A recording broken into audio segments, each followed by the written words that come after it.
right, Shalom Akim. It's lucky about that. I had to restart my phone because it was acting weird, and the internet was dropping out. So today, like I just said, today we're gonna get into the Valley of Dry Bones, or the Valley of Dead Bones. That dead bones represents the Negro, Latino, Native Americans as they're going in our current state. Whereas we are a lost people today, and we don't know who we are, right? But before we get into that, hey, Shalom Water for joining today. So again, it's let me turn this up. So again, like I said, today we're gonna go ahead and get into the Valley of Dry Bones. But before we get into that, let's go and give all honor and glory and praises to Yahawah, Ba'Shem, Yahawashi, Ba'Shem Rakal Qadash, Barak Yahawah, Barak Yahawashi, Barak Yahawah, Barak Yahawashi, Barak Yahawah, Barak Yahawashi, Ba'Shem Rakal Qadash. Double honors my teachers, the apostles and elders of the great millstone. Peace and mercy to the elect. We're the house of David, reborn again in this generation. And Shalom to the 130 Yasharallah, who today were known as the Negroes, Latinos, and Native Americans, who before losing our true heritage, we were known as, and still are, the true Hebrew Israelites of the Holy Bible. So in today's lesson, like I said, we're going to go into the Valley of Dead Bones that Ezekiel saw in his vision, and we're going to explain how that not only did it have to do with the Israelites back in the time that Ezekiel was around, but also we're going to talk about how it has to do with us Israelites, the Negro, Latino, Native Americans today, right?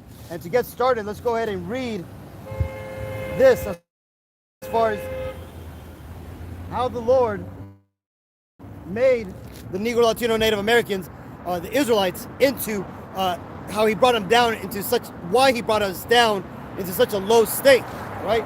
To where we would be likened onto a bunch of dried dead bones, okay? This is Ezekiel 36 and 18. Wherefore I poured my fury upon them for the blood that they had shed upon the land, for their idols wherewith they have polluted it. Right? And this is the Lord talking about how he ultimately, why he did this to us Israelites, right? The they is talking about the Negro, Latino, Native Americans back when we were in our right, we were back in our right land, right? The land of Israel, which today is currently occupied by a bunch of Khazarians and Ishmaelites, Arabs, okay? That's not their land, that's the land of the Negro, Latino, Native Americans, right? Continuing, verse 19. And I scattered them amongst the heathen, and they were dispersed through the countries according to their way and according to their doings. I judged them. So you see right there, the Lord, he judged us Israelites, and he kicked us out of our homeland, the land of Israel, that he gave us, and that our forefathers conquered the Canaanites and the Hamites to get into that land, right? And we ultimately got displaced from there because of our wickedness and going off and worshiping other gods and going about and following and replicating the ways of the heathen, the other nations, which we were not supposed to be following, right? Because again, that's what it ultimately means to be a holy people, right? Holy, when you get into the word, means to be separated, right? We were supposed to be separate from these other nations, but again, we unfortunately did not follow the Lord in his commandments that he gave us when he gave the laws to Moses after he brought us out of Egypt, and he made a covenant with us. So what happened to us? Well, we just read it. The Lord scattered us into all the other nations around the world. And another thing too, let me get this real quick to show you.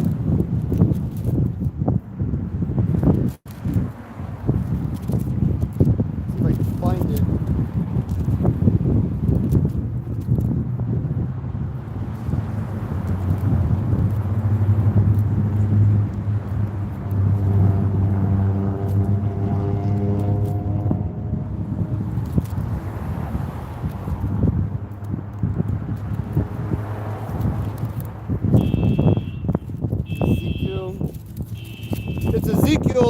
Just to show you that Israel is not talking about the land of Israel, but the people Israel, okay?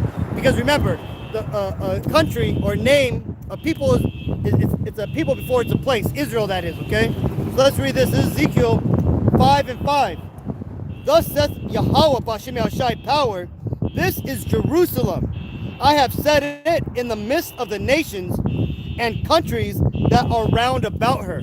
Okay, that's talking about us, the Negro, Latino, Native American. And the Lord has scattered us and placed us in every other country, every other nations that surrounded us. And that's the same as today, right? The Negro, Latino, and Native Americans, you'll find us all over the world, and right? And when you don't find us in that, in our, native, or I guess you could say, our recognized, skin suit, right, which is our body, you're gonna find the Israelites, in these other countries by somebody, some person or some Israelite that's in that country, let's say China, but that Israelite's father's bloodline goes back to an Israelite. Okay, you got over in India, you got the untouchables is what they refer to them, right? Over there they got a caste system, and a lot of those untouchables, a lot of them are Israelites, right? Their father's lineage goes back to the Israelites. Okay, and this is the same way that it is in all nations around the world. Now, that being said, now we understand why the Lord did this to us, right? Why he scattered us around the world, because we started to go off, worship these other nations. We did abominable things in the sight of the Lord, thinking that the Lord would recompense us for going off, right? But what happened? We were wrong, right? We were wrong, and ultimately we had to pay the price. And what was that price? That we would ultimately be scattered, kicked out of our land, scattered around the world, and we would ultimately lose our heritage, which is the next scripture I want to read. Because again, you see, one thing that happened, and this didn't happen back in this time when Ezekiel was giving this vision, nor during the time when Yahawashi came upon the scene, right? Around the time 0 AD to about 33 AD, right? Where the Lord was in Jerusalem, right? We still, at least the Southern Kingdom, we have records, and actually even the Northern Kingdom, right? Because we even have records about that. See, we still knew that we were the Israelites, but we knew that we were one in a downtrodden state like the Southern Kingdom. They're in Jerusalem, that were being occupied by first the Greeks and then later the Romans. And then as far as the Northern Kingdom, who came over here to the Americas, we were over here for about, I think about 1,500 years before, during the time, about 1,500 years before the Messiah came on the scene. And then later on, it would be about another 1,500 years before we were discovered by the Europeans, right? That came over here, that ultimately was a mixture of Edom and Israelites and other nations that came from the old world over here to the new world, America, and subjugated us and basically made us slaves, okay? But at that point, we still understood who we were. We still knew that we were Israelites. We still knew that we were the children of God, but that we were in a downtrodden state. But what would eventually happen to us? Well, this is what happened. This is Jeremiah 17:4. And thou, even thyself, shalt discontinue from thine heritage that I gave thee, and I will cause thee to serve thine enemies in the land which thou knowest not. For ye have kindled a fire in mine anger, which shall burn forever. Right? And that's what all are going off, worshiping these other gods, doing what the Lord has told us not to do. It ultimately got to this point, right? Where we ultimately kindled an anger in the Lord, to where he ultimately would remove his heritage that he gave us off of us, right? We would go into captivity, scattered around the world, and we would forget who we were, right? We would start calling ourselves Africans, African Americans, Mexican, Salvadorians, natives, all these different words, right? Cherokee, Apache, and all these things, right? These are words and names that were ultimately in many occasions given to us by our captives, right? Or captors, right? The people who came, that the Lord put the Spirit on them to come and conquer us, right? What did they do after they conquered us? Well, they gave us a new identity, right? And we can see this both in the predominantly in the Negro and Latino races, right? Today, right? When you look at our last names, we don't carry our traditional native last names. No, we have names like Lopez, Smith, Johnson, right? Hernandez, and all these different names which didn't belong to us, but they belonged to our captors, who we then adopted their ways, because those were ways of identifying whose slaves we were, okay? And today, our people are walking around thinking that they are the original Hernandezes, they are the original, Johnsons and the original Smiths and all that stuff. No, man, you guys, we are simply slaves, still having our captors' names upon us, okay? But again, what's happening now? Well, the Lord is starting to raise us up again, and he's starting to wake us up and give us that breath of life so we can live again. But now, let's go and get into Ezekiel. Well, actually, before we get into that, let's get into Baruch. Because, let's get into Baruch 3 and 8. Because this is a good thing to, because here you go. Because during the time of Baruch, by this time, we had already, for the most part, been cast out. Both the northern kingdom and the southern kingdom had been cast out of Israel, and we were in a downtrodden, dispersed state, right? And Baruch here was lamenting and talking about our current state of Israel and why that had happened to us. So again, I just want to reiterate what was going on to us, Negro, Latino, Native Americans, back in this time. Now, this was ultimately, I believe, around like 500 BC, right? But let's go and read it, what Baruch said. Now, if you don't know who Baruch was the scribe, or basically the man who would write down the letters for Jeremiah the prophet, right? And ultimately, the Lord was dealing with Baruch, and this is why Baruch has his own book in the Bible as well. But that's who Baruch is. Baruch was Jeremiah's scribe, okay? So let's go and read. It says, Baruch 3 and 8. Behold, we are yet this day in our captivity. You see that? So this is written in the time when us Israelites were in captivity. So, and we're still in captivity till today. Okay, so just like back then, we are currently still in the same state, right? But in different circumstances, right? Even worse circumstances now. Because back in this time of Baruch, they understood that they were the Israelites. But now, in today's day, we have lost that fact. We believe we're different, right? We think we're Americans, we're black, we're Mexican, and so on, right?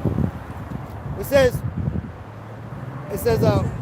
behold, we are yet this day in our captivity, where thou hast scattered us for reproach and a curse, and to be subject to payments, according to all the iniquities of our fathers, which departed from Yahawah Bashim Shai, our power.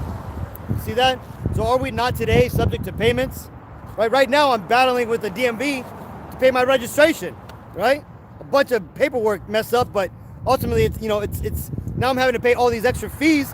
And why is that? Well, because again, the curses are upon our people, right? This is my example for the time being, right? But a lot of our people have to pay not only coming but going, right? Look at this, man. When you consider our the tax system here in America, right? Not only are we taxed on the money we make, but then we have to pay taxes on the things we purchase, right? And those things that we purchase, if they're big enough purchases where they're considered assets, we have to then pay taxes on those things that we've already paid taxes on. You see? So we're subject to payments under our captors, right? Which happen to be our enemies. Because what did the Lord say? That he would cause us to go into captivity and serve our enemies, right? These aren't our friends. These aren't our well-wishers. No, man, these are the nations which were put against us, the nation of Israel, right? And that makes them our enemies, okay? Continuing. It says, verse 9, hear Israel, the commandments of life, right? And what are the commandments of life? That's what's found in the Bible, okay? These are the commandments which bring forth life.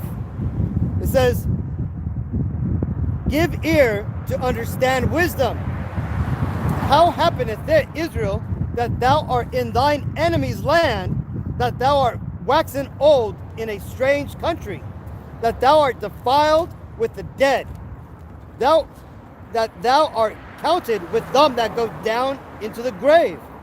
Thou hast forsaken the fountain of wisdom, for if thou hadst walked in the ways of God, thou shouldest have dwelt in peace forever.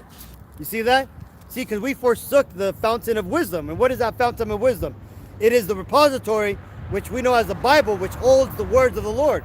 See, this is the fountain of wisdom, which if we were to base our nations off of this, we would never have fallen, right? But what happened? We had the Lord, basically, he allowed our people to basically rise up and go our own way, to appoint wicked leaders to rule us. And then eventually what happened? We wanted to worship other gods that were more fancy and had, all these different, I guess you could say, vanity to them, right? To where it was seen as a trendy and cool thing to worship them, right? To do these different type of ceremonies. So we started to go after that, and that ultimately spiritually defiled us, causing us to commit spiritual fornication, right? That's the fornication ultimately that's spoken about in the Bible, right? Is to worship other gods, to be unfaithful to the Lord. And that right there ultimately what caused our downfall, right? And again, right now what you're seeing, right, the Negro, Latino, Native Americans in our current state, where we're right now at the bottom of society, right? Our nations aren't really even ours. They're really all part of an elaborate cabal scheme to basically make people believe they own their countries, but ultimately the true rulers are out over there in Europe in the what is it called, the bottomless pit, right? That really run things. These are the central bankers, all the globalist politicians that really rule and run the world, right? See, we're right now underneath those people, right? And those people happen to be the wicked upon the earth, right? Namely the Edomites, the Negro, who are the Negro, Latino, Native Americans, mortal enemies, okay? These are the people who you would refer to today as Caucasians, right? The Edomites, who rule everything, run everything wickedly, and have the morals of the society turned upside down. Now, that being said, let's go ahead and jump into Ezekiel, and let's actually read. So what we're going to do is we're going to read the entire Ezekiel 37, and we're going to read this vision and the words that the Lord had during this time. But before I get into that, let's get some water real quick.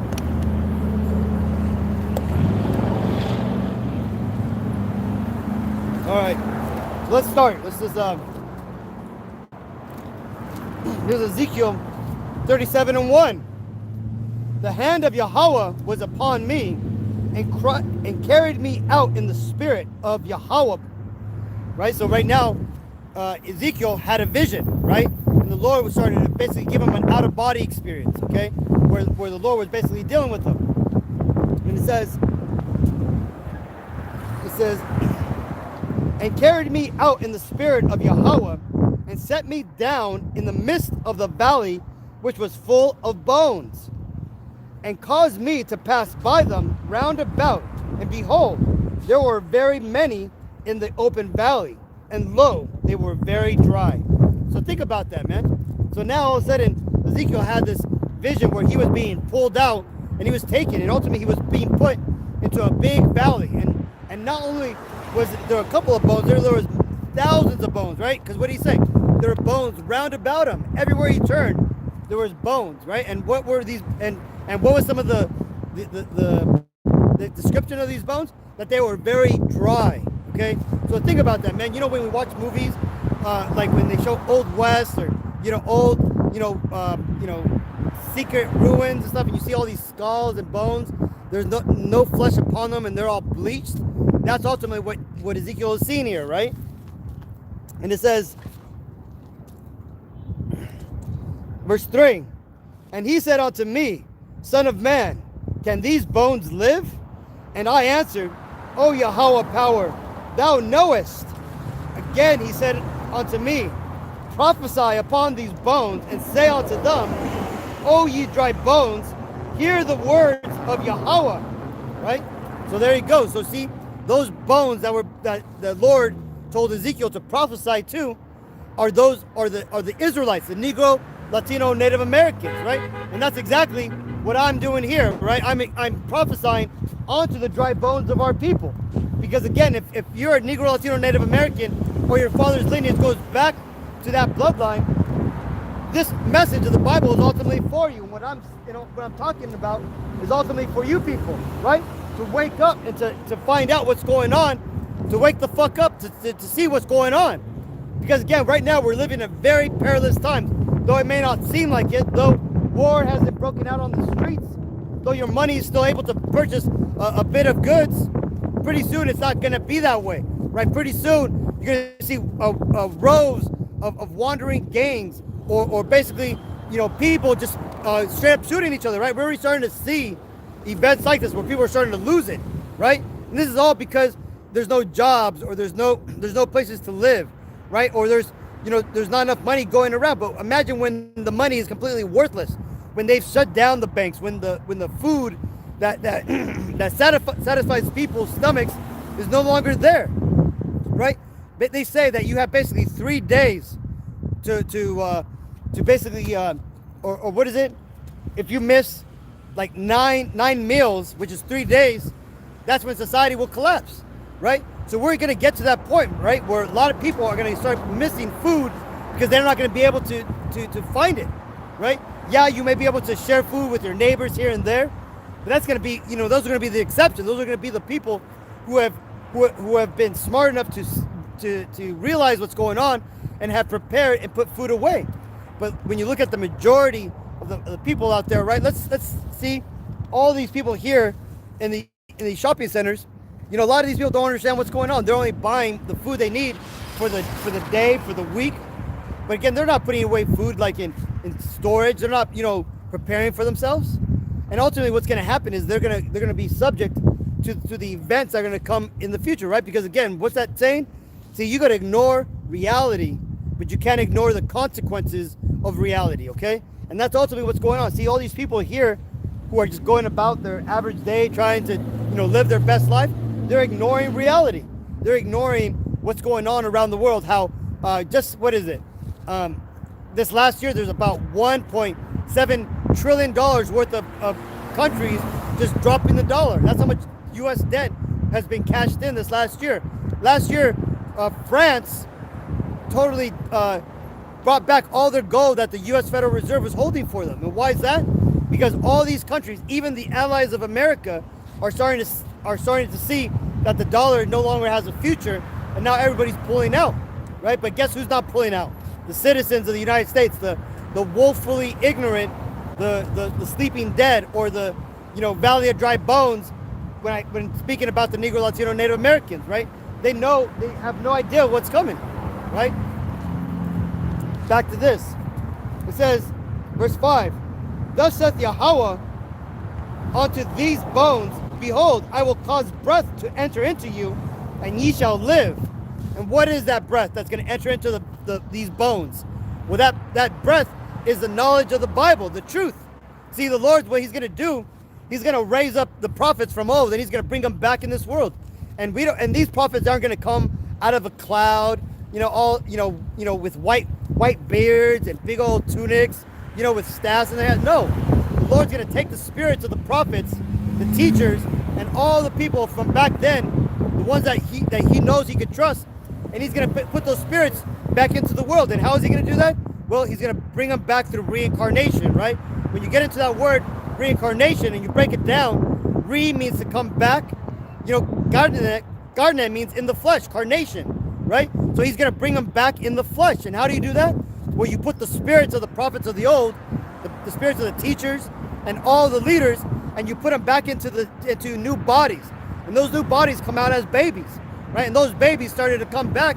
And we, as we know, as Abba Bivens, who was the great teacher that started this whole movement back in the 50s, and that went on to other great teachers like the apostles, Apostle Tahar, Apostle Ramla, Apostle Kabar, Rawchaa, and all these other teachers who are now have been teaching since the 70s, and they're now out here teaching to other brothers like Mnatazakpa, Yashawamba, Mawatazak, right? And all these different brothers who are out here teaching, right? And out here telling the truth of the Bible, right?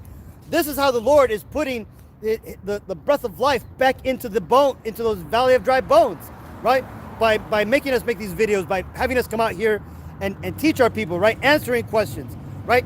And as that breath of life starts entering into our people, this is the vision that Ezekiel's seen, right? That breath was going back into these bones. And let's find out what happened to those bones once that breath of life, that knowledge of the Bible, the truth of the Bible, started to go into them. It says, verse 6, and I will lay sinews upon you, and I will bring up flesh upon you, and cover you with skin, and put breath in you, and ye shall live, and ye shall know that I am Yahawah B'Shem Yahawashi. So I prophesied as I was commanded, and as I prophesied, there was a noise, and behold, a shaking, and the bones came together, bone to his bone. And when I beheld, lo, the sinews and the flesh came up upon them, and the skins covered them above, but there was no breath in them. right? So there you go. So you see, Ezekiel, as he was performing this commandment which the Lord gave him, he was seeing all these bones starting to agitate, come together, start to make a skeleton. He started to see the sinews, the muscles, the flesh. All these things started to come upon these spiritual beings, right? The spiritual vision, right? But what did Ezekiel say? He said that there was no breath in them, meaning that they weren't alive, they weren't awakened yet, right? So what is that akin to? Well, that's akin to what was going on in the 70s when you had the Black Panther movement, you had the Brown Power movement, you had the One Nation, which is the Indian movement, right? Where our people started to wake up and they started to seek some sort of power, right? What was that power? That power was ultimately, gotten by their hands, but it was our people trying to come up, but they had no breath of life in them, meaning they didn't really understand who they were. Though you had a body there, it had no spirit, okay? And this is why the Black Panther movement got co-opted. The FBI was able to infiltrate that group. They were able to infiltrate the Brown Berets, which was like the Mexican Power movement, and they ultimately tried to infiltrate the One Nation movement. The Canadians did, but ultimately those movements all faded away. And why was that? Well, because they were able to be basically coerced into political power, right? But again, the thing is those bodies, those spiritual bodies that came back up, they didn't have the wisdom to be able to withstand the devil's ploys. And what was that? The giving of political power, right? Look at what happened to Martin Luther King, right? And all these different people who try to stand up as leaders, they were either killed off or they were ultimately bought out, right? You got your Al Sharptons, your Reverend, all these different people who came and try to be leaders, and now they're out there pushing civil rights and all these bullshit movements. But we all know that they're sellouts, right?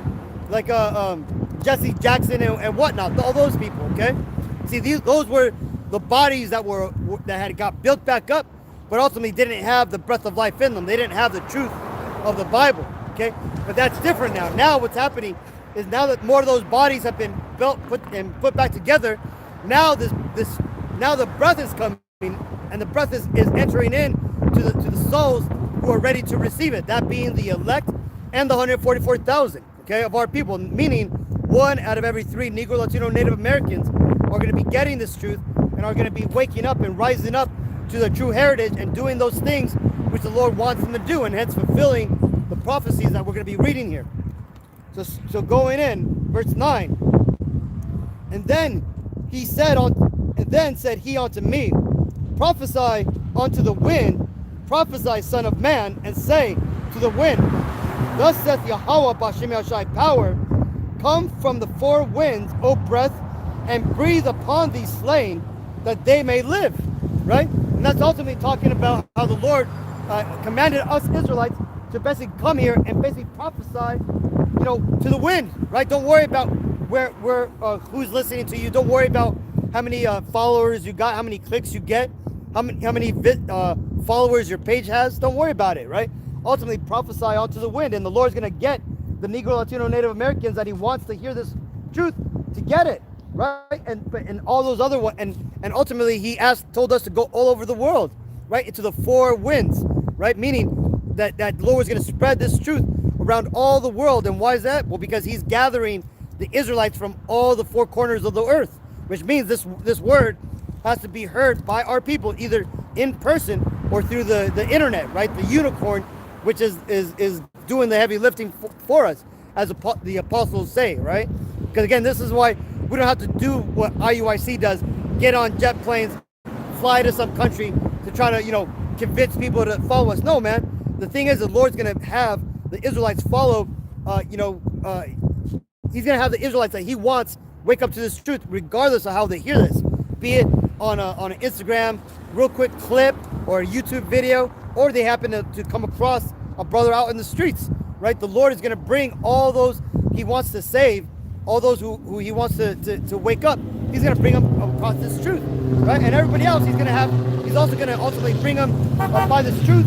But what's going to happen is that those people aren't going to regard this message. They're going to simply hear it, and they're going to just wave their hand, they're going to pull their shoulder, and they're not going to consider it, right? They're not going to regard it what's going to happen is ultimately those people are going to simply have heard the words to be condemned, right? What did the Messiah say? You know, if I had not come and revealed their sins, or then they would not have a cloak for their sins, or, you know, paraphrasing, right? That the people that heard the truth, that they'd have an ability to hide from their sins, saying that they never heard it. But see, the Lord, what he's doing in these days, which is why he's having this truth go around all the world, is he's having everybody hear this message. That way they can't claim they never heard it, and hence they will have no cloak for their sins. Okay, continuing, it says, where was I? Verse 10. So I prophesied, and as he commanded me, and the breath came into them, and they lived and stood upon their feet, an exceedingly great army. Right, and that right there is talking about primarily, you know, when this truth really started to wake a lot of our people up in a grand fashion. Right, this was back in 2007, when the apostles first put this message or their videos online, because before then the apostles were basically just teaching out in New York. Okay, Shalom, Adam, Atha for joining, brother. So again, in 2007, when the apostles put their lessons online, contrary to what IUIC had been doing, when they were trying to sell their messages, right? Because back then IUIC would put little clips, you know, to catch your attention. But if you wanted to hear the rest of the message, you had to go to their page and pay them to watch the full video, right? Which is exactly contrary to what the Bible says, man. The Bible tells you, buy the truth and sell it not. Okay? You're not supposed to sell this truth, man. But again, and that's another way you can always tell the false prophets, right? The false prophets are always going to be there trying to sell something, man. They got some sort of gimmick, something to join, something to buy, right? But see, the true prophets, they're not going to try to buy, you know, try to sell you anything or try to have you join something. No, man. You're simply just getting this truth, or you get on, right? And that's the truth about it, man. So let's continue. It says, so I prophesied as he commanded, and the breath came into them, and they stood, and they lived and stood upon their feet, an exceedingly great army, right? And that exceedingly great army there is the same army spoken about in Revelations 11 and 11. Let's get to that now real quick, so you can see what I'm talking about, right? This is Revelations 11 and 11. And after 3 days and a half, the Spirit of life of God entered into them talking about the Israelites, right? Those 3 days and a half are the 350 years from when the Negro, Latino, Native Americans were all, for the most part, gathered here in Babylon the Great, right? It says this entered into them, and they stood upon their feet, and great fear fell upon them which saw them, right? And that right there is talking about the status quo, the rulers of this world, right? They understand who we really are. They understand what's happening. They know that in the end days, that there's going to be a group of Israelites, the Negro, Latino, Native Americans, that come from that group are going to wake up and going to realize that we are the people of the Bible, and we're going to wake up. And this is why they paid billions of dollars to set up places like this to mislead the people into what the Bible says, right? But the Bible makes it very clear once you start following it, once you start getting the proper definitions and also the proper understanding of certain words and terms, right? So that right there, like I said, is the same army that Ezekiel's seen standing upon their feet. That would be the Negro, Latino, Native Americans, and primarily the 1/3 of our people who are waking up and are now standing upon our feet. Not that we're physically standing up, no, but that now we're standing on our true heritage, right? We're claiming to be the Israelites. We're claiming to be the true children of God, the one that the Bible speaks of. What I'm literally doing right now, and what thousands of other brothers are doing today across the entire world, you know, preaching this truth, right? That's the standing up that these elites are really scared of, man.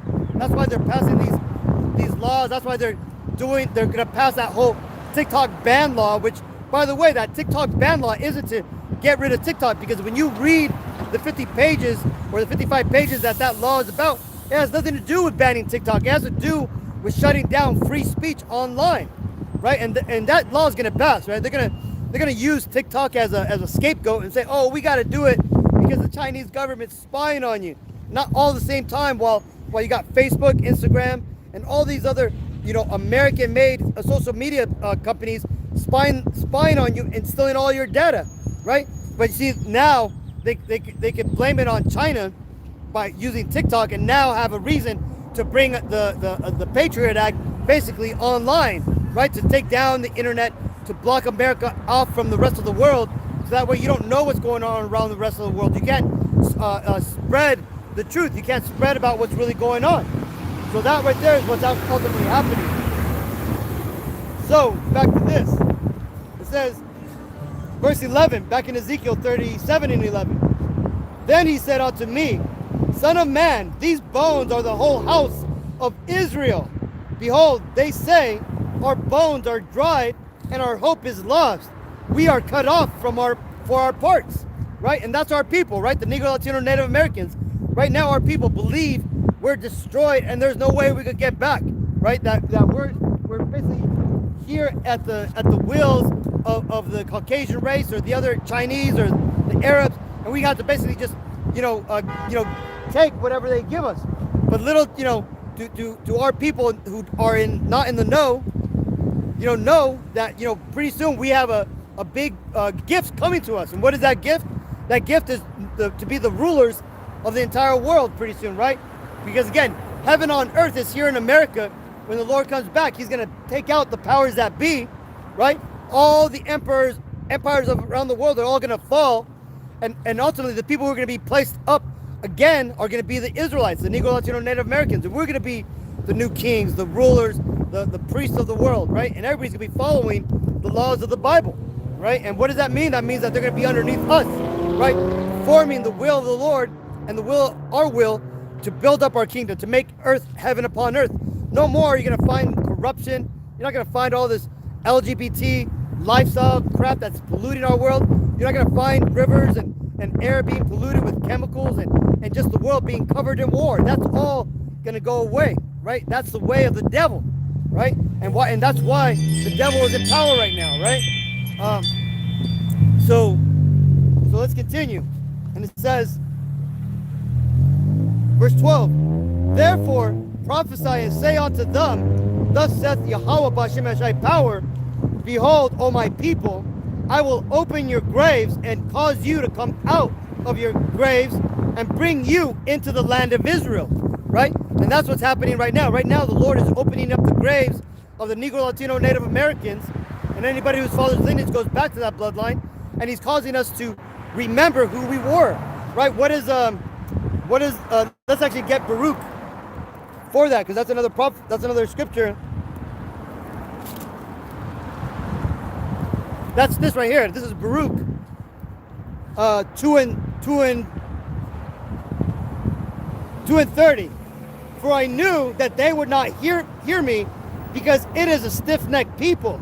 But in the land of their captivities, they shall remember themselves. Right? And that's what's happening, man. Now that we're here in the lands of our captivity, that being America primarily, but ultimately it's all around the world, we're starting to remember ourselves. And why is that?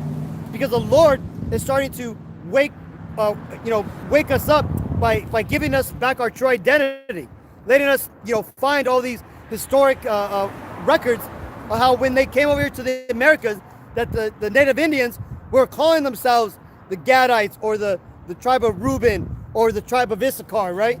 That we were speaking Quechua, which is basically a broken form of Hebrew, right? That we had all these Hebrew traits. We were keeping all the laws of the Bible back then, right? We had the ark, which we would carry into battle, right? What we would do is we would keep the 7 great festivals of the Bible, right? These are all things that the Native Indians were doing when the Europeans came over here and found us, right? We were keeping the laws as best as we could. Now, by that time, we had lost our ways, right? We were sacrificing each other, and our people had basically gone through many massive wars. There's plenty of records that back that up.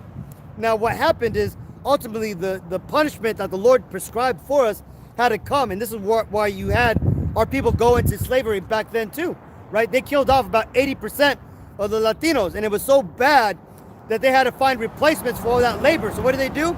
they went and got the Southern Kingdom, which was living at that time on the west coast of Africa as refugees in that land. Because why? Because in 70 AD, the Roman Empire decided to put an end to Jerusalem because Jerusalem was too much trouble. So they decided to go in there and just destroy that whole land and either kill or enslave all the Israelites, or the Judeans, I should say, right? So-called Negroes that were in that land, right? And this is where Rome got flooded with a bunch of so-called black slaves, right? Which really were Judean slaves, okay? And the rest, I think about 1 million or 10 million, fled down into Africa, just like Abraham did, just like Joseph did, just like Yahawashi did, right? And when they were there, they were refugees for about 1,500 years before they were found on the west coast of Africa, and then later taken into slavery. So let's continue. It says, verse 13.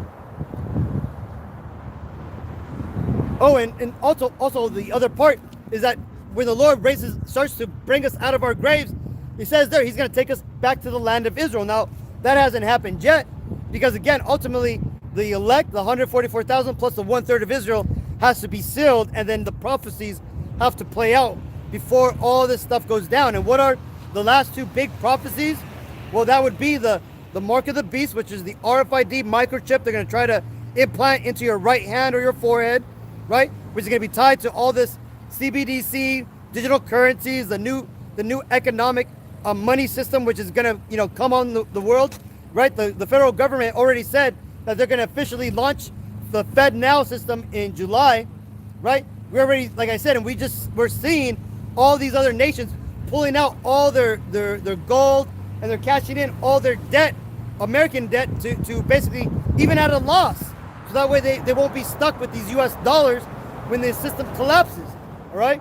You have Saudi Arabia now dealing with the yuan, the Chinese, right? And selling their oil in yuans instead of dollars, which was the only thing really that kept America's dollar worth anything, right? The petrodollar. But now that Saudi Arabia has reneged on their deal they made with Esau, these Edomites, the white people, now that dollar is quickly becoming worthless. And pretty soon that money you have in your pocket, or you have saved under your bed, you ain't gonna be able to buy anything. It's gonna be just like Venezuela, where you're gonna have to basically pay like $20,000 for a loaf of bread.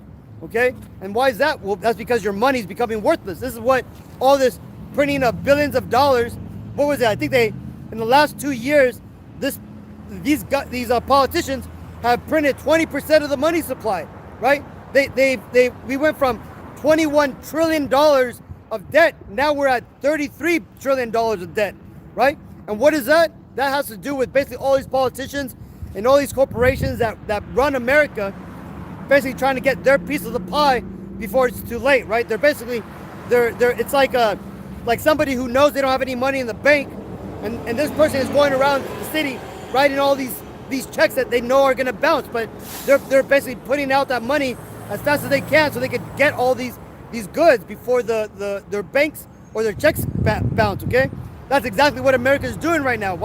That's why there's so much money going over there to Ukraine, because that money ultimately gets funneled to the military-industrial complex, right? Which is these devils, which is where they make their money from, right? This is why you have all these corporations now making record profits in the last 70 years. The highest amount of record profits is because they're trying to get all the money they can before the system collapses, right? But what are they doing now? Now they want to give the so-called Negro reparations with this devalued money, right? Watch, they're gonna give, Jake. They're probably gonna give all these Judites money, the reparations, but the money's gonna be worthless, and you ain't gonna be able to do shit with that money, right? And then they're gonna say, oh, well, hey, we paid you, now you gotta forgive us for slavery, right? But the Lord doesn't work that way, man. He wants blood for blood, right? That's how you cleanse the land. You know, for the blood you spilled, you gotta spill your own blood. So back to this, verse 12 or verse 13. And it says, and ye shall know that I am Yahawah when I have opened your graves and my people and brought you up out of your graves, right? Meaning that once our people wake up and they rise up to our true identity, and you go back to your true heritage, we're going to realize who did this. the God of the Bible, right? And we're going to understand how that's true, because you're going to have the knowledge of the Bible, and you're going to know that this isn't religion, but it's simply the ancient history of the Negro, Latino, Native Americans, right? The brother Adam Nana brings out Amos 9 and 11. In that day will I raise up a tabernacle of David that has fallen, and close up the breaches thereof, and I will raise up his ruins, and I will build it as the old days, right? That they may possess the remnant of Edom and all of the heathen which are called by my name, saith Yahawah Shemashai. Exactly. Because when you understand who King David was a so-called black man, right? And he was a Judite, right? He was a Jew, right? And when King David was in power, the whole world at that time was under the foot of King David. He ruled the entire known world at that time, right? And us Israelites, from King David down to King Solomon, his son, we were basically the rulers of the entire world back then. Now this was back like 800 BC, right? You could go back and you could check the records, okay? We had everybody, including the nation of Edom, which Edom, when you get into biblical historic records, would be the so-called Caucasians in those days. So what did the Lord say? He's going to raise up the tabernacle of King David, meaning that he's going to raise back the rulership of King David. All those that were under the subjection underneath King David are going to go back into that, right?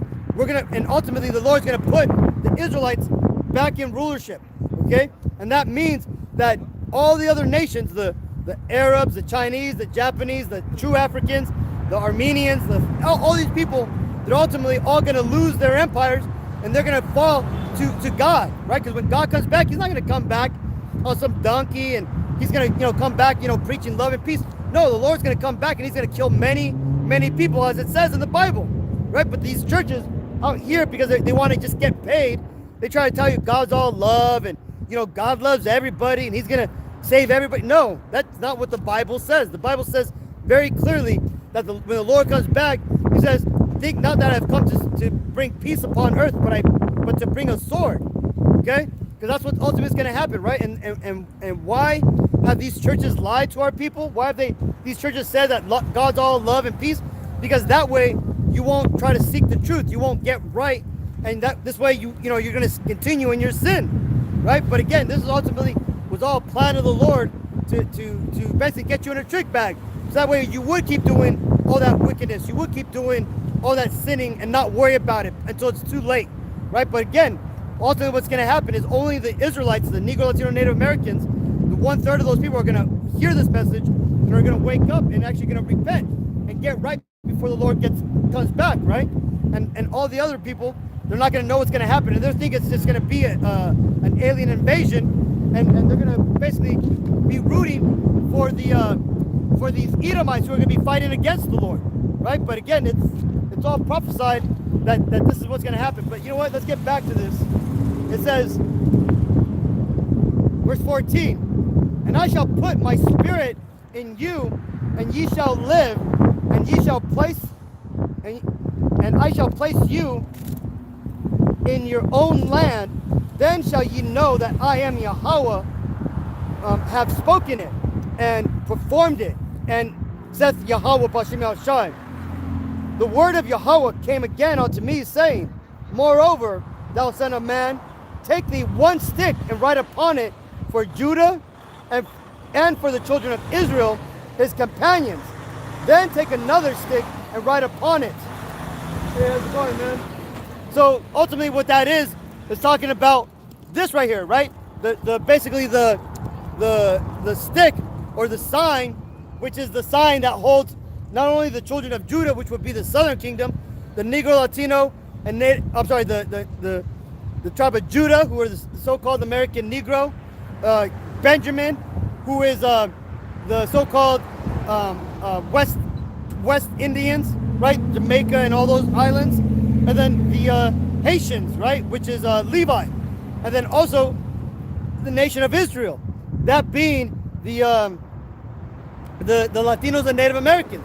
So the Lord said to get a stick, right? A plank, really, when you get into that word, it means he says, get a plank, and on this plank, right on there, the 12 tribes of Israel, basically, right? And it says,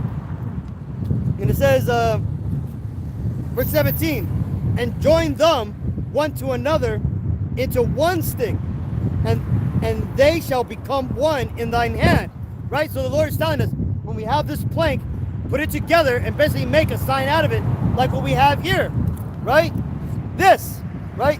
One side, two planks together, put together, okay, with the name of the children of Israel on it, right? And it says, verse 18, and when the children of thy people shall speak unto thee, saying, wilt thou not show us what thy mean by these? Say unto them, thus saith Yahawah b'Shem power, behold, I will take the stick of Joseph, which is in the hand of Ephraim, and the tribe of Israel, which his fellows, and will put them with him, even with the stick of Judah, and make them one stick, and they shall be one in mine hand. And the sticks whereon thou writest shall be in thine hand before their eyes. Right? Meaning that when the Negro, Latino, Native Americans, and anybody whose line goes back to this bloodline come and says, hey, what is this? We're supposed to tell them that, hey, this is the sign that the Lord has given to our people, the Negro, Latino, Native Americans, that we are the Israelites, that we are these people who are supposed to return to our true heritage if you don't want to die in the coming events, okay? That we have to wake up and come back to our true heritage so that way we can go ahead and get right before these end days, okay?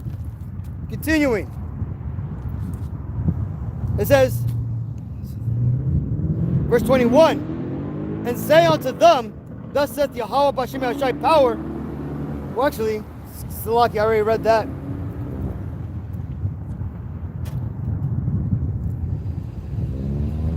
Verse 22, and I will make them one nation in the land upon the mountains of Israel, right? Meaning that the Lord, when he starts to perform this, he starts to, call our people back, right? That he's going to ultimately make us one mountain, right?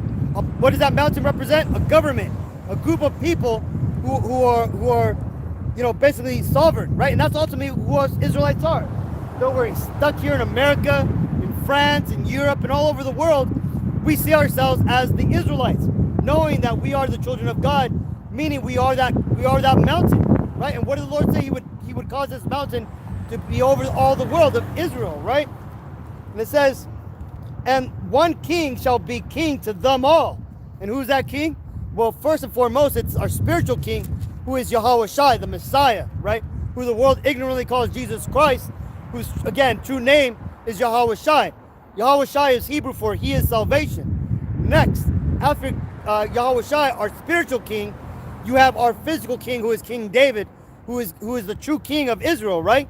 And right now, we believe that was King Masha, who is passed on, but will be coming back with the Lord, as the prophecies say, right? And he's gonna be set back up over our people, and he's gonna be our king, okay? And it says, and they shall be no more two nations, neither shall they be divided into two kingdoms anymore at all. Meaning that the Negro, Latino, and Native Americans, we're all going to start to come together, right? And we're going to start seeing ourselves as one people. That people would be the Israelites. So you're not going to be hearing Mexican, Negro, African American, Cherokee, Apache, Salvadorian, Argentine. Those words are going to go extinct, right? And all you're going to hear is the nation of Israel, the tribe of Judah, the tribe of Issachar, the tribe of Zebulon, the tribe of Gad, and all those things, right? The brother Adam Nana brings out Ezekiel 39 and 25. Therefore, thus saith the Lord power, now will I bring again the captivity of Jacob being the Negro, Latino, Native Americans, and have mercy upon the whole house of Israel, and be jealous for my holy name. Right? Beautiful. Right? And that's exactly what's happening, right? Because right now, the Lord, he's bringing the truth back, and now the Israelites are starting to stand up. And we're starting to claim to be the Israelites, right? Meaning, when you get into that word Israel in Hebrew is Yasharallah. And Yasharallah is Hebrew for he prince power, meaning we are the princes of God, okay? And when it says, I shall be jealous for my name, means that the Lord is going to start making it very clear that he's not dealing with these other so-called Israelis, right? Those so-called Jews who claim to be the children of Israel, right? He's going to make it very plain that they're not following the law, nor do they fit the prophecies of what would be going on with the true Israelites, right? And that the Israelites, the Negro, Latino, Native Americans, we will match the prophecies, and the world will ultimately see that us Israelites, we are the ones who fulfill these prophecies, and we are the ones who are the true Israelites of the Bible, okay? And why is that? Because the Lord's going to be jealous over his name, meaning that he's not going to let anybody call himself Israelites, okay? So, and that goes for those Ethiopian Israelites who try to claim that they're the Jews, right? The Falasha Jews, or all these other what are they called? Sephardic Jews, which the Sephardic Jews are more likely, there's probably a lot of Sephardic Jews who are actually true Israelites. But again, there's going to be a lot of other people who claim to be Sephardic Jews that are going to be counted as counterfeit, because again, we're going to find out that their fathers goes back to, Edomites or certain things, right? But pretty soon the Lord's going to make it very clear who are his children and who are not. It says,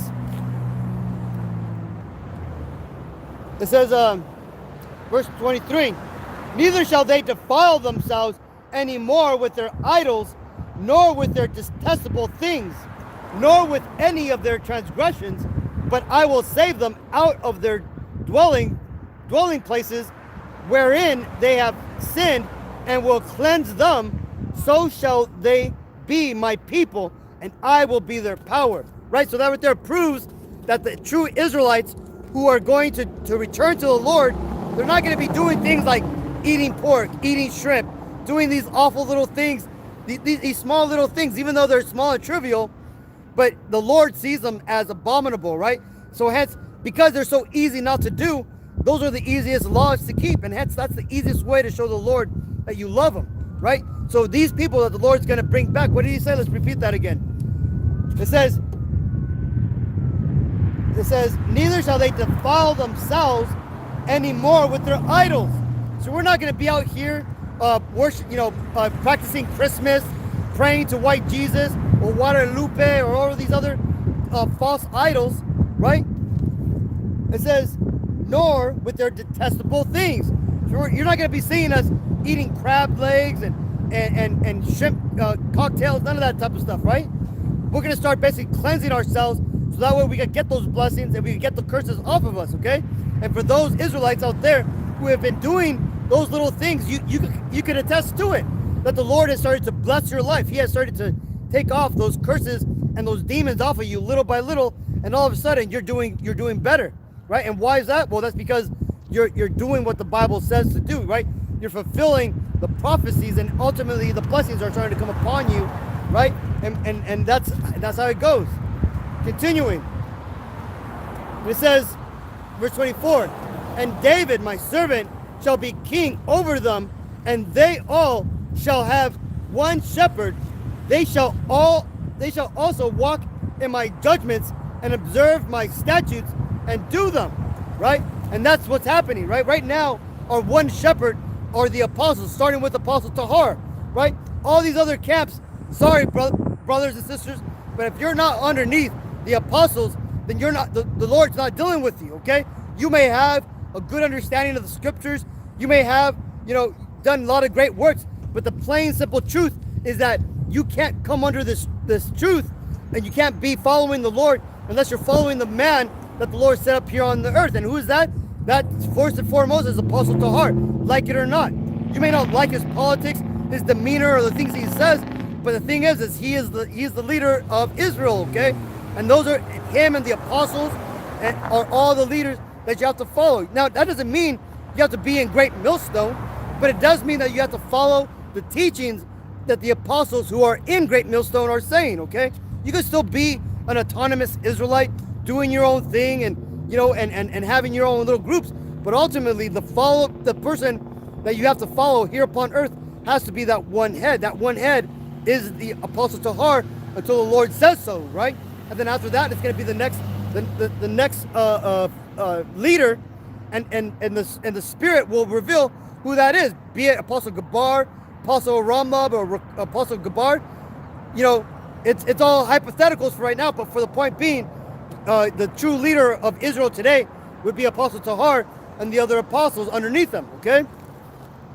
So that being said, let's continue. It says,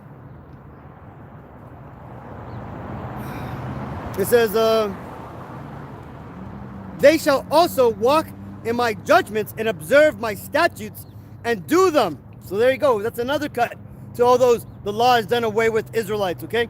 We're going to observe the statutes of the Lord and do them.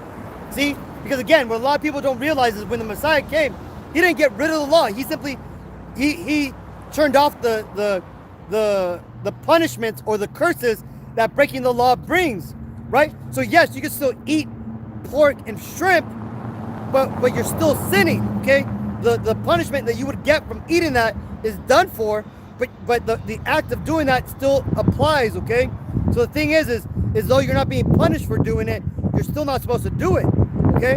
So the thing is now we have to basically act accordingly, and we have to, you know, do things because it's the right thing to do. That being following the laws, right? And that's as simple as not eating that, you know, taking that shrimp out of your mouth, taking that pork out of your mouth, right?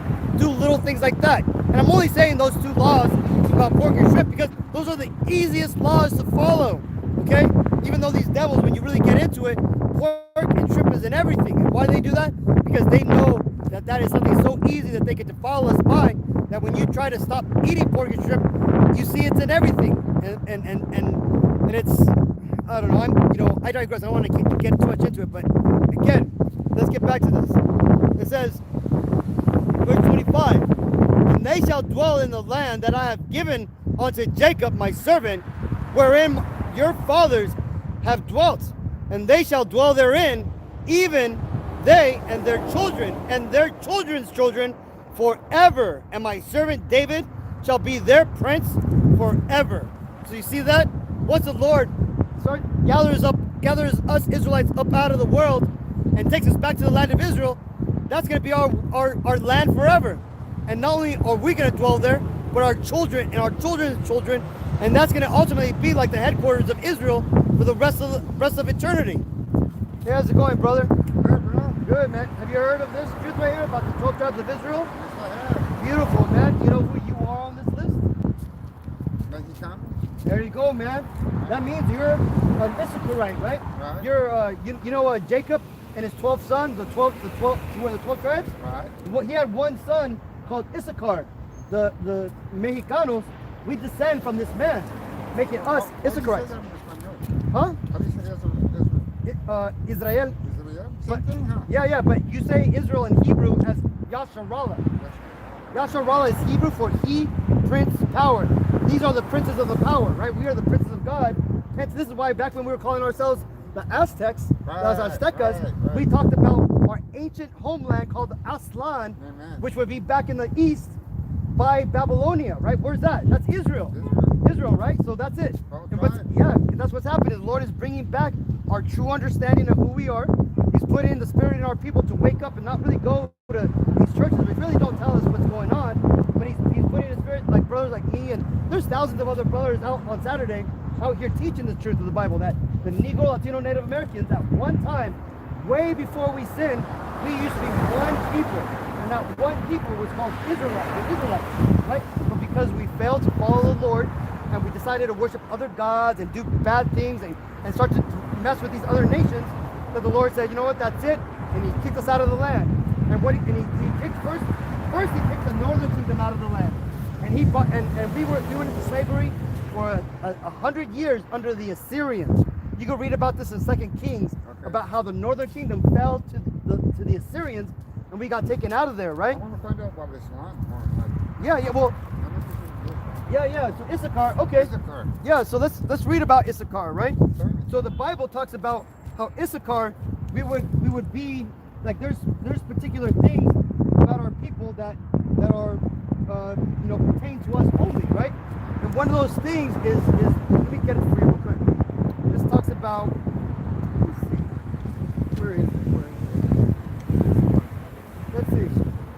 Leah's son, strong workers. Okay, so here, Genesis 49 and 14. So This is talking about us. 29:14. 49, Oh, 49. 49:14. Okay. Right. So I'll look it up too. yeah. So This is hard. Issachar, right? So for example, Issachar, he comes from Jacob, right? So you heard about Jacob and Oh, Esau? Right. Esau would be Two the brothers. so-called Caucasians today, right? The white people Right. come from him. And remember, he was given the blessing to live in the fatness of the earth because ultimately Jacob was given the blessing of living forever, of immortality, and to rule the entire world forever, but only once the Lord came back, right? And we had to wait until then. But until then, our evil brother was going to have the dominion of the world. And what did it say? That he shall live by the sword. Do these white people not live by their guns, man? They live by weapons. They go over all the world and they conquer people. They do a lot of abominable shit to them. Well, that's why, because they are the Edomites. They're the white people. But see, they hide from that because ultimately, when you get into who these Edomites are, these white people, they're Cain who came back in the reincarnation, right? Remember when Cain killed Abel, and the Lord marked Cain? That marking ultimately was to remove his melanin, his skin color. He made him basically albino, right? You know, when we see like rats and all of a sudden there's a white rat there that has albino, that's the Lord. Snakes or whatever. Yeah, it's snakes, whatever. That's the Lord marking him. So the Lord also marked Cain with that same thing. Back then they called it leprosy. Today we called it albinoism. So what happened is Cain and his family all died during the great flood. Now what happened is Cain came back in the reincarnation, but he came back as Esau. And that's why these people today, they have the same attributes as Cain and also the same attributes as Esau. Cain's attributes is that he would live as a fugitive and a vagabond on the earth, right? Fugitive means somebody who runs from his crimes, right? Have these white people ever paid for all the shit they've done around the world? Now they're paying. Well, now they're starting to pay, right? Yeah. But why is that? Because now we're at the They end. ruled all these years. Yeah, because we're at the end of their rulership. Like they're putting us down here. Yeah, exactly.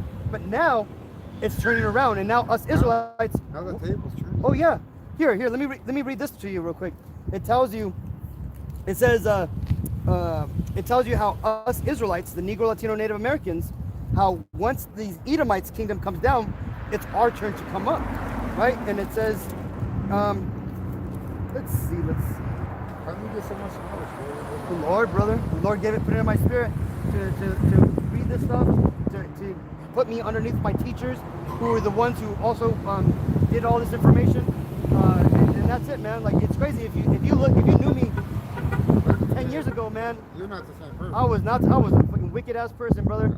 You know, I was out there partying. You know, and nothing's bad with partying, but I was just living my life as an But you were American. living for you, huh? Yeah, exactly. And the thing is that what happened is that the Lord, for some reason, He had mercy upon me, man, and He made me watch a video.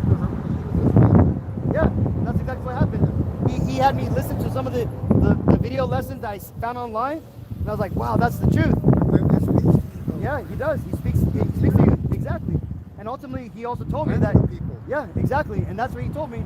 He's all, if you want to do good work, you have to go out there and spread the word. You got to go out to the highways and byways and preach this word. Spread the gospel. Wake up my people. And who is my people? The Negro, Latino, Native Americans, which is what I'm doing right now. So look, this is what you were talking about, right? These white people are going to go down. We're going to come up. Remember, they're Esau and we're Jacob, okay? I'd rather be Jacob any day. Yeah, exactly, right? Exactly. Even though we got to go through hard times, Hey, in the end. It's not easy, though. Yeah, it's not easy. Exactly. It's not easy. But in the end, we will come back up. But you know what? Once we get the glory, it's all worth it. Exactly. So this is 2nd Ezra 6 and 7. Then answered I and said, what shall be the parting asunder of the times? And when shall the end of the first and the beginning of it that followeth? Right? So Ezra here was talking to Uriel the angel and basically said, what's going to go on at the end of the world? How is everything going to play out? What's going to be the signs? And the angel said, and he said unto me, and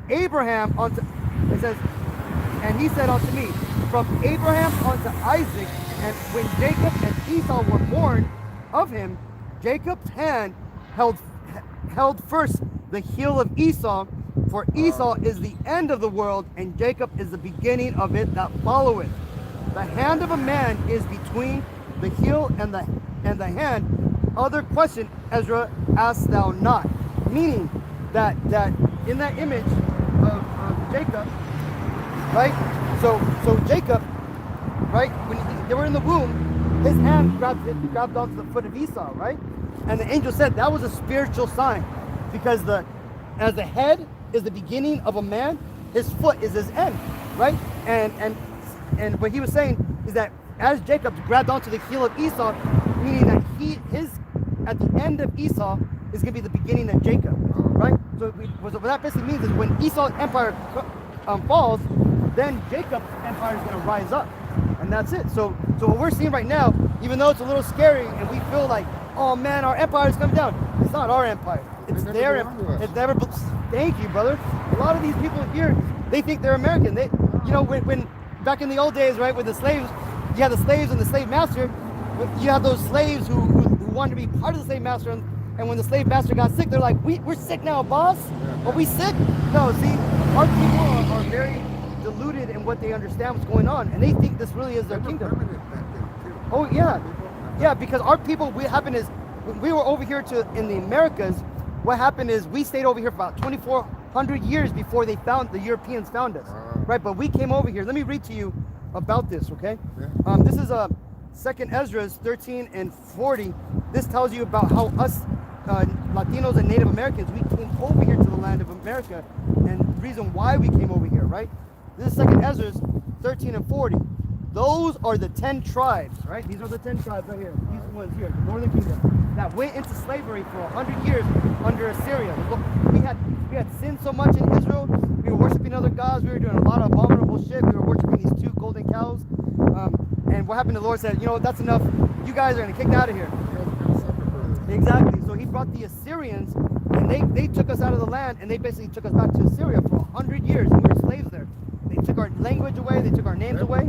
Everything, right? And the only people who were in the land of Israel were the Northern Kingdom, the so-called Negroes, okay? Now, after 100 years of us Northern Kingdom Israelites being in in Assyria, excuse me, the Babylonians, who are the modern-day Iraqis, came to Assyria, conquered it, and destroyed it. And we were there as the slaves. We're like, whoa, we're free now. Well, back then we were. Back then we were free from the Assyrians, right? So we had the choice. We're like, were we going to go back to Israel, or were we going to stay? Were we going to stay in this land where we've been in for 100 years? And some did. Some went back to Israel. Some of them stayed there. But this is what we mostly decided as a people. Those are the 10 tribes which were carried away, prisoners out of their own land in the time of Hoshea, king whom Salamansar, the king of Assyria, led away captive, and he carried them over the waters, and so came they into another land. That was the Assyrian captivity, where we were captives under the Assyrians for 100 years. This is why us Latinos, we have a lot of Arab qualities, right? Because we were under these people for 100 years, and they raped our people, bro. They fucking took us over. And this is why a lot of our food comes from Arabs, right? The El Pastor, right? That's like chicken skewers that they have over there, right? All these foods come from those people, okay? So this is what happened, and it says, verse 41. But they, the Israelites, took this counsel amongst themselves that they would leave the multitude of the heathen and go forth into a further country where never mankind dwelt. That was so basically at this point we wanted to go someplace where nobody ever had been at, right? Yeah, exactly, right? And it says that they might there keep their statutes which they never kept in their own land. And they entered into the Euphrates by the narrow passages of the river, for the Most High then showed signs for them, and held still the floods till they were passed over. For through that country there was a great way to go, namely 1.5 years. That's key. I'll explain to you why. And the same region is called Azareth. Then dwelt they there until the latter time, and now when they shall begin to come. The last part it says until they begin to come is talking about the Northern Kingdom, right? Because again, they eventually came to meet us here. How did they come here? By the slave trade that they got brought over here, right? See, because these Negroes, they weren't Africans. They simply went into Africa because do you remember like Indian from India? Right? Yeah, well, kind of. Sort of. Well, kind of. Remember how he went down to Africa to hide? And remember how Abraham went down to Africa to hide? Where did these Negroes go to when the Romans came to destroy Jerusalem? They went down to Africa to hide. And they were there for 1,500 years until the Lord said, okay, it's time to bring these brothers to meet their other brothers, and we're going to take them to America, right? Because again, first the Lord put us into slavery, right? Remember in the 1500s we got put into slavery. In the 1600s, then they got put into slavery, and then the 1700s, the Indians got put into slavery. Yeah, all under the same people, these Edomites, the white people, right? And that's what's happening. But now the Lord has put us all back together in the same place, and we're here in the land of our captivity, waiting for the Lord to come back. Now, this is ultimately a prophecy that was spoken in the Bible that says that this is what would be happening, and probably is ultimately what's happening to you right now. This is Baruch 2:30. For I knew that they would not hear me because they are a stiff-necked people, meaning we're stubborn, we're very hard-headed, right? So the Lord said He knew that we weren't going to hear Him. It says, but in the land of their captivities they shall remember themselves. So in the land where we're going to be slaves at, we're going to remember who we were. We're going to remember that we were the Israelites. And why is that? Well, because you see what happened. The Lord, He had to, when He put us into captivity, He had to do something to us, right? He had to make us forget who we were, which is explained in Jeremiah 7:4. This is Jeremiah 7:4. This tells you why we forgot that we were the Israelites. That's okay? Huh? This is a garment. It's considered a garment, but it would be kind of like a cloak. But it tells you in the Bible that the prophets would be wearing a garment down to the foot. And this ultimately is what we used to wear back in the old days, right? So ultimately this is what the Lord requires of us. Yeah. So this is ultimately what came to us. It says, this is Jeremiah 7, it says, actually, Jeremiah 7:4.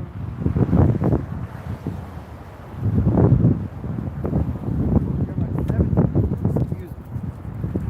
Because one thing is for us to remember ourselves, we have to also remember that for us to remember ourselves, we had to forget ourselves, right? And how did that happen? Well, that's prophesied here.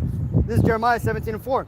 And thou, Israelites, even thyself shall discontinue from thine heritage that I gave thee, and I will cause thee to serve thine enemies in the land which thou knowest not.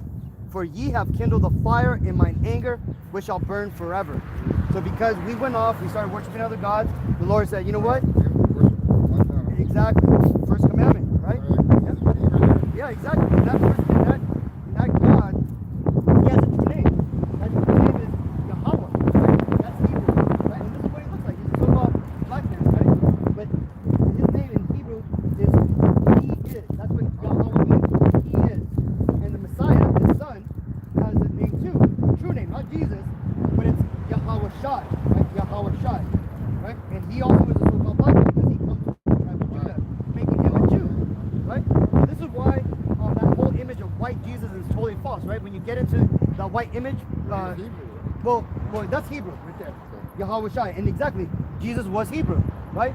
But again, He was Hebrew because He was an Israelite, and He was namely of the tribe of Judah, right? So making Him, yeah, exactly. So that would make Him a true Jew, right? But that word Jew goes back to the word Judah. Judah in Hebrew is Yahawadah, and Yahawadah means God praise, right? So that's what that name means, okay? But today we refer to them as Jews. So the Negro are the true Jews, not those fake Israelis Jews. Those guys converted in 700 AD because they were trying to get away from religious persecution. And this is, but again, remember, those are Edomites, those are white people. That's why they own everything. This is why they own all the banks. They have it all. They have it all. This is their kingdom. They had it all. Oh, they had it all, exactly. Now yeah, exactly. Yeah. Hey, brother, I want to give you this, okay? Sure. Not only does it give you this list here, right, of our slave names, but our true names, but it has the image and names of the Yahawah and Yahawashi, right? That's it in English. That's it in Paleo Hebrew.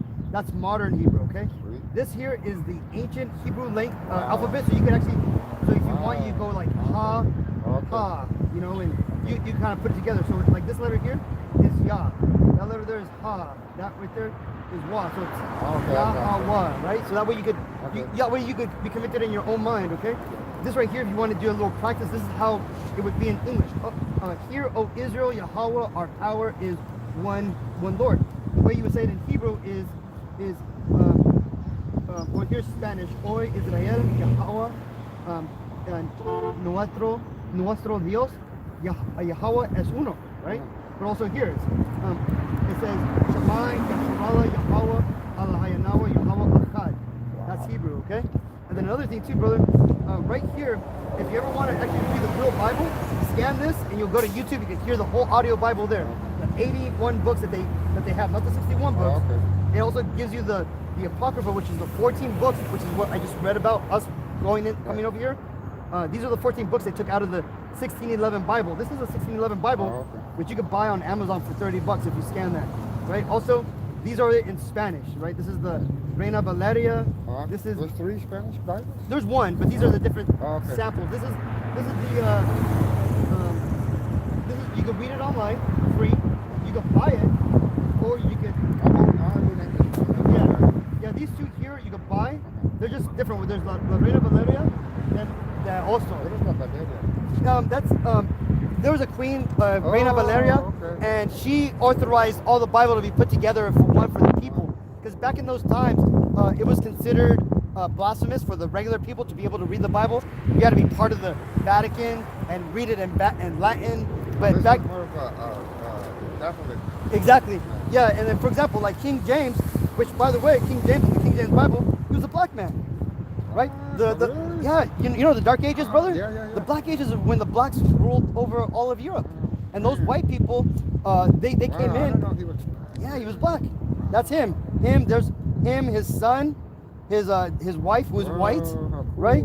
And these are all 3 images of him that survived. I'm learning something new right now, Yeah, brother. I'm telling you, man, this is what the Lord is doing, man. He's waking us back up. But hey, read that, man. And God bless you too, brother. And remember, we're at the end. I know. So it's very, We're the last page. yes. So it's very important to have the true names because And have contact with them. exactly, right? So remember, how do you have contact with them? You usually call upon the true name because it tells you in Acts 4:12, there's only one name under heaven which we are given Right. to be saved, right? And it says, whosoever shall call upon his name, Shall be saved. right? And it doesn't say whosoever call on what they think his name is. Oh. No, what his name, and that's why you just got that, brother. Good. Thank you, Hey, brother. you have a good, blessed day, brother. Bless you, brother.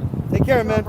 So there you go. See, so another beautiful day of edification, man. Other people coming by, getting the word, man. But okay, let's get back to Ezekiel, and let's go ahead and finish that, so we can go ahead and get to those points. So back here it says we were at 26, actually 25. Ezekiel 37 and 25.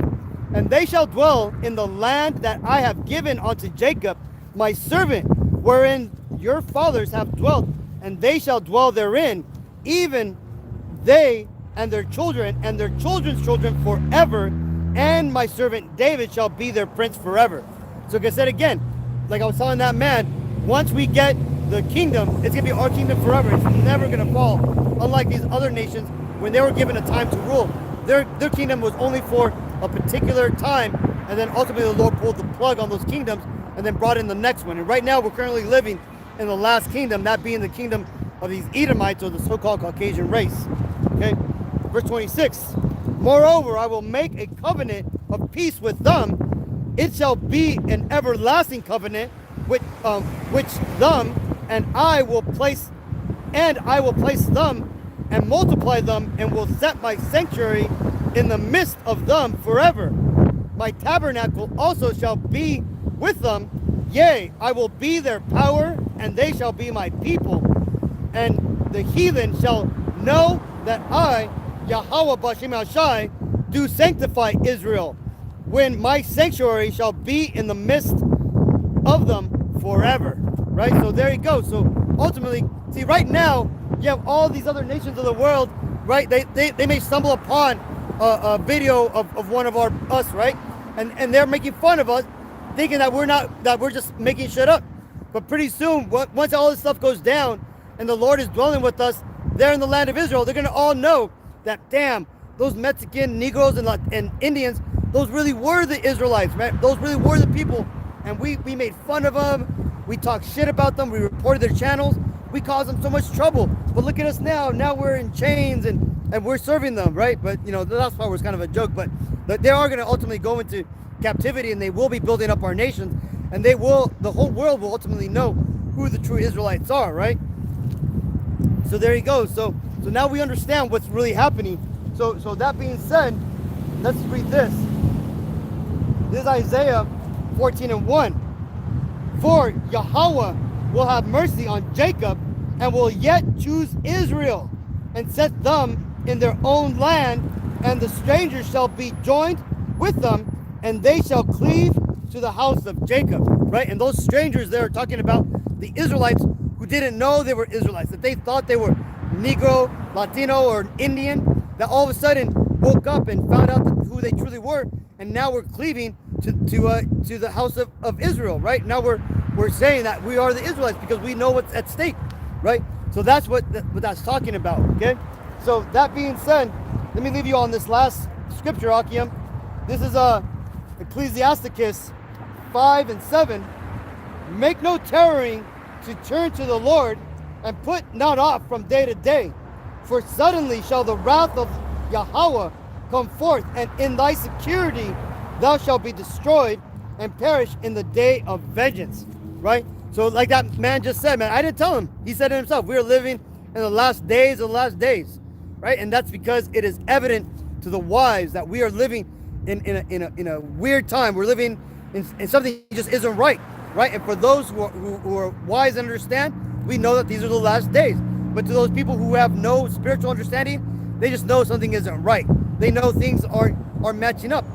But we're telling you, because again, we got the Spirit, we got the Holy Spirit, and we got the breath of life, that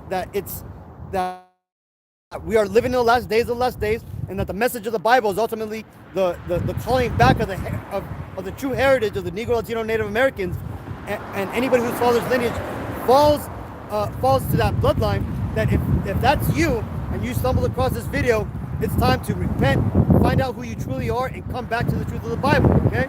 So with all that, let's go and give all honor, glory, and praises to Yahawah, B'Shem Yahawashi, B'Shem Qadash. Double honors my teachers, the apostles and elders of Great Millstone. Peace and mercy to the elect. Shalom Akim. Till next week.